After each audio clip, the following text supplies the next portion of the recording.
Throners, it's Azora Hype here with an epic scene-by-scene breakdown of the preview trailer for Episode 4, Spoils of War of A Game of Thrones Season 7. Please make sure you click on that subscribe button to become a member of the Azora Hype family, and click on that notification bell if you want to stay up to date with my daily videos for Game of Thrones Season 7. We have had another amazing episode in the books for Game of Thrones Season 7 last night, and it did not disappoint with Olenna Tyrell going out like a gangster, and of course, Jon and Daenerys ice and fire meeting in the flesh.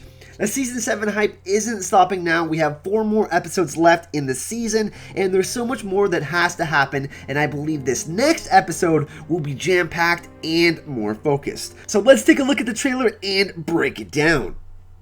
We start off with Cersei talking to Tycho Nestoris, who will have an extended stay in King's Landing until Jaime can bring back their spoils of war from Highgarden.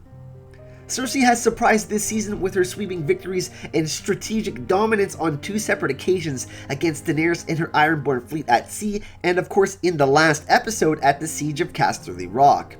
I stated after the finale of Season 6 that things wouldn't be so easy for Daenerys to just stroll into Westeros and to conquer the 7 kingdoms. She did look overpowered, and as we know in Game of Thrones, these type of situations don't last very long.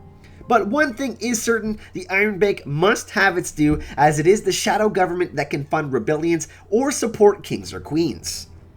Now the question is, will Tycho Nestoris get what he wants, and will Cersei be able to deliver on the promise that she made?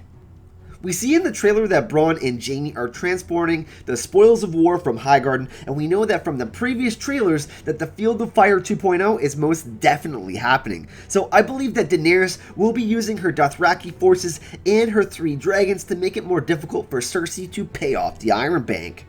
This would be poetic karma because of her winning the last 2 battles, and as we know, there must be balance because this is the Song of Ice and Fire.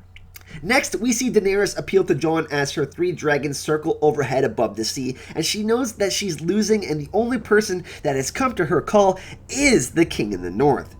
This is something that is super important despite Jon having ulterior motives to arm the North with dragonglass and to gain Dany's support and her dragons to fight the Night King. But as we see, Daenerys isn't playing games anymore, and she has lost her trust in Tyrion and her advisors and will honor the memory and lesson that the Queen of Thorns taught her to become the dragon. I believe that this will be the kill the boy, let the man be born moment for Daenerys as she starts to embrace her true nature. Now whether or not this is good for Westeros is the question. We have to remember that 3 large dragons burning the countryside as she conquers the 7 kingdoms still represents fire and blood, which is chaos, and not peace, which she is trying to achieve. But as we heard, Olenna says she must put the fear in the Lords of Westeros in order to gain their support, because they aren't just going to appeal to her requests. We do see her go into the mines of Dragonstone per the request of Jon Snow, granting him his wish and doing him a favor, so it is possible that Jon will offer his support and his forces if she promises to pledge her dragons and forces to the north. Yes, Jon would be risking the Northerners' lives to fight in the war this season, but we have to remember that Daenerys has dragons, which is the weakness of the White Walkers and the Night King. It will be interesting to see if Theon returning to Dragonstone will be met with hostility from Daenerys and her council, or possibly even Jon Snow. We have to remember that Jon and Robb loved each other very much, and they were very close, and we know that Theon betrayed House Stark in order to gain the approval of his estranged father, Balon Greyjoy. It will be interesting to see if Jon asks Daenerys to execute Theon, or if he spares Theon because he saved the life of Sansa. I believe he will spare Theon, though he will impart some sort of lesson or hard truth upon Theon. We do hear Daenerys talk about the clever plans, and we see Littlefinger, who looks to be out of sorts in the north, and we see the cat's paw dagger. The look Littlefinger had last episode when Maester Wolkan said that Maester Luwin kept all the records of the scrolls from the Ravens and letters was quite interesting and suggests that he could try something shady or hide some important information. We will get back to this in just a minute. We also have Brienne beating down Pod, or what looks to be like training Podrick for the War for Dawn, and then we have the big moment of the trailer, Arya gazing upon Winterfell on her horse. This is going to be an absolutely amazing moment and will balance out the bittersweet return we had from Bran last night. I believe that this one will be a tearjerker, and I have to say that this is one of the moments that I have been looking forward to the most since Arya left Winterfell in Season 1. This could impact Peter Baelish in a way because he is drawing the cat's paw dagger, and perhaps this is why Sansa is looking at Maester Luwin's scrolls and letters. I'm assuming that Littlefinger will try to use some information from Maester Luwin's letters and scrolls to try to divide the Stark girls, and it's basically his only play left. And finally, we have Drogon swooping in overhead, about to decimate the Lannister forces. We know that Daenerys is pissed off, and when she rides Drogon, she is about to wreak some havoc. So I really hope that Bronn doesn't die, but I suspect that Daenerys will win this battle, and perhaps even do something rash, like burning the Tarlys alive, sending a message to Cersei and alarm signals to her council members and supporters. I do hope Daenerys embraces more of her dragon side, but not at the expense of killing innocent people.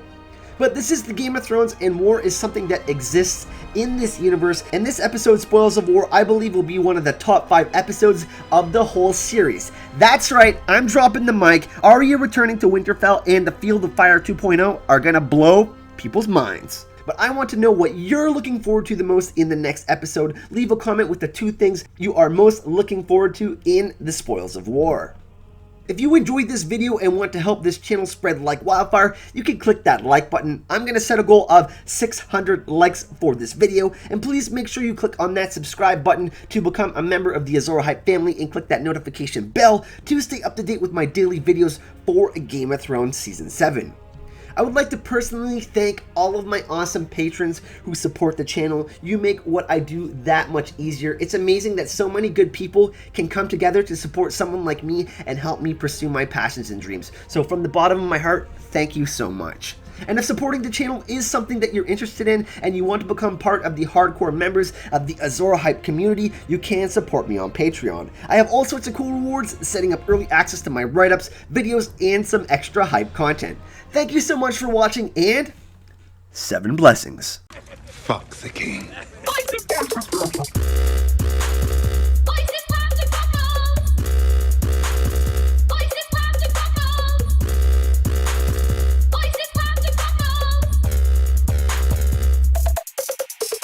How much for your little plan?